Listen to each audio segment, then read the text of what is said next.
ఎల్లుండే ఏప్రిల్ 1వ తేదీ. ఆ రోజు తమ ఆప్తులను, స్నేహితులను ఎలా ఫూల్ చేయాలా అని చాలామంది ప్లాన్స్ వేస్తూ ఉంటారు.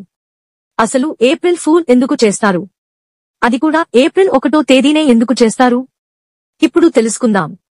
Please share and subscribe for more updates. 1582 సంవత్సరానికి పూర్వం ప్రజలందరూ జూలియన్ క్యాలెండర్ నే ఉపయోగించేవారు. ఆ తర్వాత జార్జియన్ అనే వేరే క్యాలెండర్ వాడుకలోకి వచ్చింది. అందులో కొత్త సంవత్సరం జనవరి 1 నుంచి ప్రారంభమయ్యేది. కానీ జూలియన్ క్యాలెండర్ ప్రకారం కొత్త సంవత్సరం ఏప్రిల్ 1వ తేదీనే నిర్వహించేవారు. అయితే కొన్ని రోజులకే జార్జియన్ క్యాలెండర్ చాలా పాపులర్ అయ్యింది. ఎక్కువ మంది దాన్నే ఫాలో అవ్వడం స్టార్ట్ చేశారు. కొద్దిమంది మాత్రమే జూలియన్ క్యాలెండర్ ను ఫాలో అయ్యారు. ఆ కొద్దిమంది ఏప్రిల్ 1న న్యూ ఇయర్ సెలబ్రేషన్స్ చేసుకున్నప్పుడు మిగతావారు హేళన చేసేవారు. వారిని ఫూల్స్, ఏప్రిల్ ఫిష్ అని ఏడిపించేవారు. అదే సంప్రదాయం ఏప్రిల్ ఫూల్ గా మారి ప్రపంచమంతా పాకింది.